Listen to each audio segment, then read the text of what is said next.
Hello guys, my name is Chris Bolon and today I will explain to you about first, what is communicative competence and action competence. Second, what is the language function that occurs in interpersonal speaking. And third, what is the barrier to effective interpersonal communication and how to overcome it. Here we go.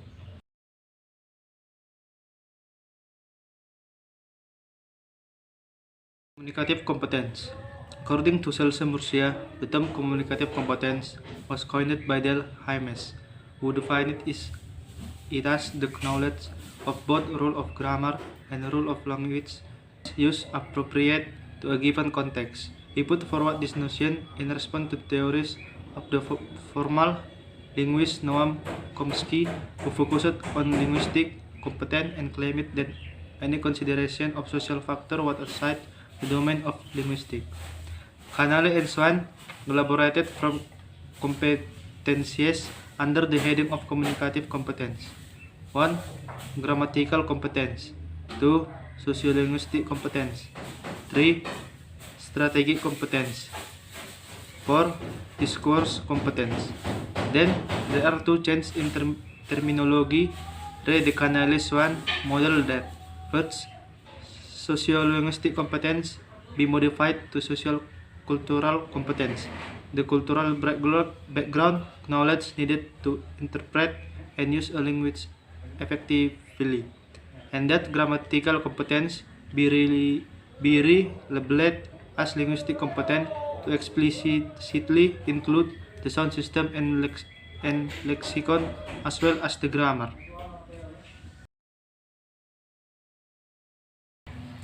Actional competence. Actional competence is defined as competence in conveying and understanding communicative intent.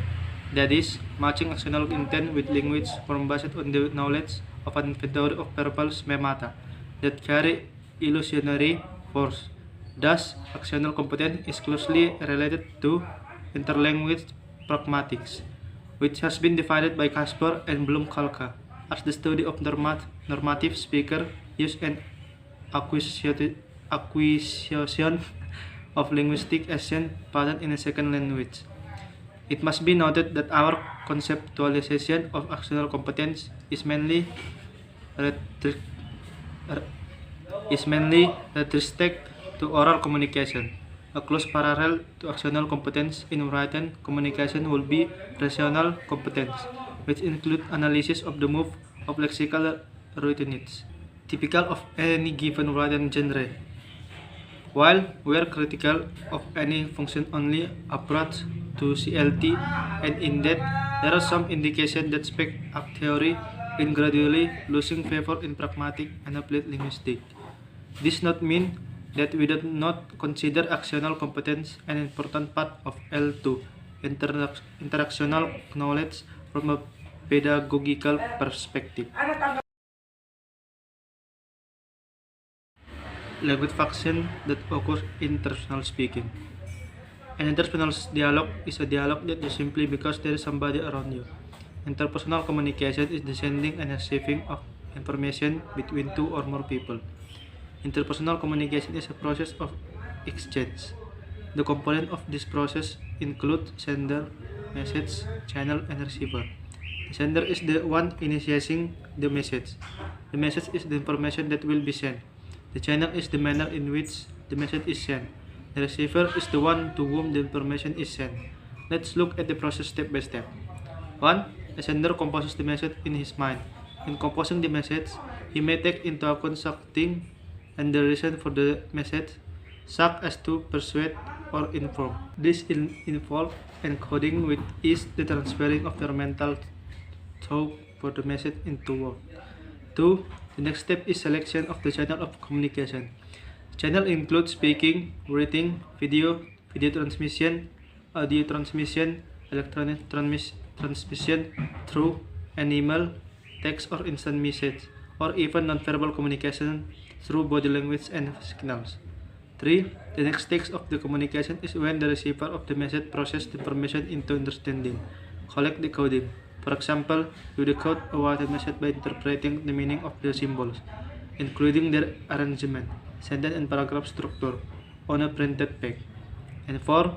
An optional step in the process is feedback, which is a message sent from the receiver to the sender is respond to the original message. A large number of Scholar collectivity identify with and use the term interpersonal communication to describe their own work.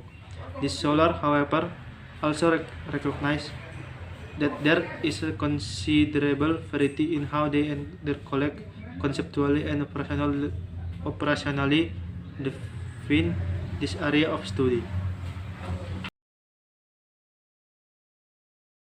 Barrier to effective interpersonal communication and how to overcome it. Barrier to effective interpersonal communication. 1. Sentiment. At times when people communicate an idea, the receiver can feel how the sender receives the subject matter. Very often messages are construed differently by different people. Intense emotions are most likely to accompany effective communication because the idea or message may be misconstrued. 2. Filtering. At this juncture, the sender manipulates the information that he communicated to the receiver. The purpose is that sometimes people tend to shape the message so as to make it sound favorable to the receiver. 3. Message crammed with information. Excessive information about the same subject matter might be perplexing. For example, you have 20 emails on the same theme. Each email contains some part of the theme.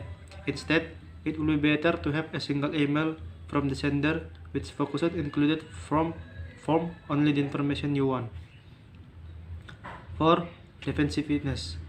Human beings are likely to decline a mutual understanding when they feel that they are being threatened or are put in a difficult position.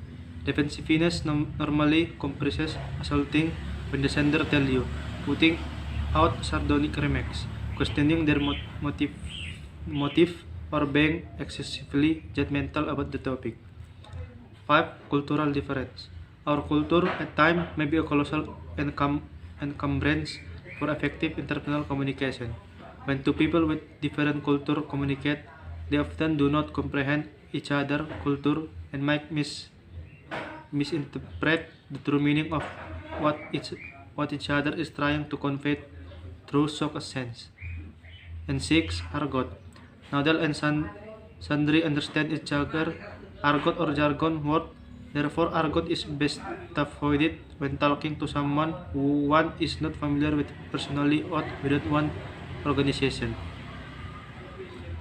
Overcoming the barriers of effectual interpersonal communication. 1. Simplify language. By structuring your language to clear in complicated sentence, the receiver will be able to effortlessly understand what the sender is saying. 2. Control emotion. Constrain emotion at the time of discussing a certain sensitive issue. Articulating in a neutral manner allow mutual understanding to take place and for both sender and receiver to communicate rationally. 3. Listen ardently. Often, when the sender says something, the receiver normally hears but does not listen. Place yourself in the sender position and try to comprehend what exactly they are trying to convey to you. The receiver is trying to comprehend fully what the sender is trying to say, so putting the receiver in the sender point of view make understanding much easier. And the last, use feedback. This is done by the sender as a symbol of confirmation by using close-ended questions such as, "Did you understand what I just said?" or "Is what I said clear to you?" or using an open-ended question to help the receiver recapitulate the message. This results in the sender knowing that the receiver has completely recognized what is being communicated. Thank you. Okay, then that is my explanation about what is communicative competence and action competence, what is the language function that occurs in interpersonal speaking, and what is the barrier to effective interpersonal communication and how to overcome it. Thanks for watching and see you in the next video.